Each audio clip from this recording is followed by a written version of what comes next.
राधे राधे दोस्तों।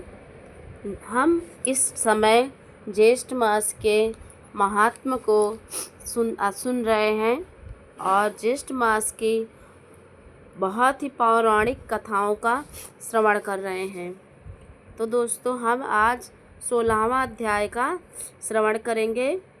तो अगर आप चैनल पर नए हैं तो चैनल को सब्सक्राइब कर दीजिएगा, और अगर वीडियो अच्छी लग जाए तो वीडियो को लाइक कर दीजिएगा।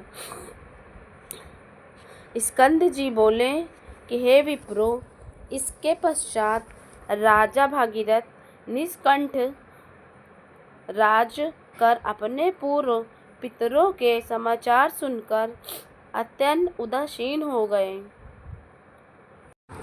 तथा समस्त राज्य तथा घोष को अपने पितामह राजा के अधीन कर उनकी आज्ञा लेकर दारुण तप करने के लिए निमित्त तपोवन को चले गए।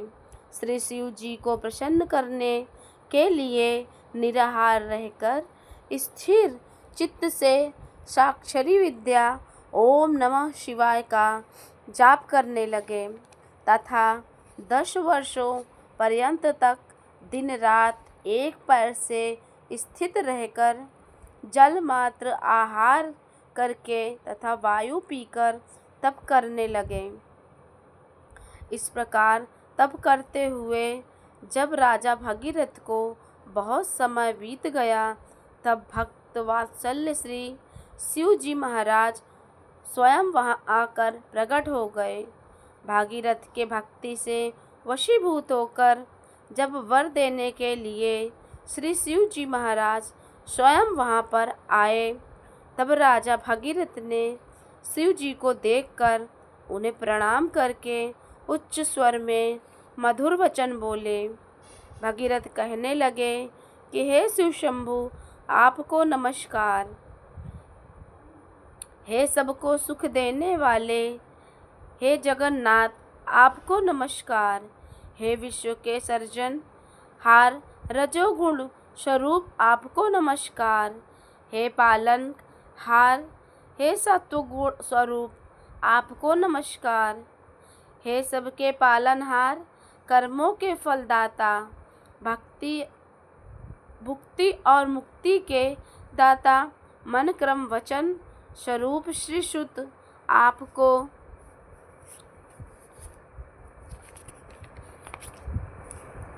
नमस्कार। वायु को अंदर रोक कर ध्यानशाली योगी लोग जिस निराहार शंभु को देखते हो, उस सदाशिव को नमस्कार। स्कंद जी बोले कि हे ब्राह्मणों, इस प्रकार भागीरथ की स्तुति से प्रसन्न होकर शिवजी बोले कि हे राजन, हम तुमसे बहुत प्रसन्न हैं, तुम वर मांगो। ऐसा सुनकर राजा भगीरथ बोले कि हे शिव, यदि आप मुझ पर प्रसन्न हैं तो मुझको आप दृढ़ भक्ति प्रदान करें और पितरों की शुद्धि के लिए सिद्धिदा श्री गंगा जी को लाइए। तब शिव जी कहने लगे कि हे राजा, वह गंगा स्वर्ग में वास करती है। गंगा जी को यहाँ लाने का सामर्थ्य हमसे नहीं है। त्रैलोक से वंदना किए जाने वाले श्री विष्णु भगवान की तुम वंदना करो। जिस उपाय से श्री विष्णु भगवान तुम पर प्रसन्न हो, वही उपाय करो। वह प्रसन्न होकर स्वयं तुम्हारे पास चले आएंगे। हम उस परम राज गुप्त व्रत को तुमसे कहेंगे। राजन, प्रथम सूर्य पुत्र ने भगवान विष्णु की स्तुति की थी और नमस्कार कर उनको प्रसन्न किया। प्रसन्न होकर भगवान विष्णु ने उस गुप्य व्रत को करने के लिए उनसे कहा और उनकी विधि आदि को समझाई। इसके पश्चात बहुत दिनों तक भगवान विष्णु ने उस व्रत को गुप्त रखा। इस समय उस व्रत को मैं तुमसे कहता हूँ, तुम विधि पूर्वक उस व्रत को करो। ज्येष्ठ मास में प्रातःकाल उठकर विधि पूर्वक स्नान करो तथा त्रिविक्रम भगवान का पूजन करो, पंचाग्नि का सेवन तथा ब्राह्मणों को दही चावल का दान करो और जल दान करो। इस प्रकार 1 मास तक व्रत करने से भगवान प्रसन्न होंगे और समस्त पापों को नाश करने वाले उस स्वर्ग वाहिनी गंगा को लाएंगे।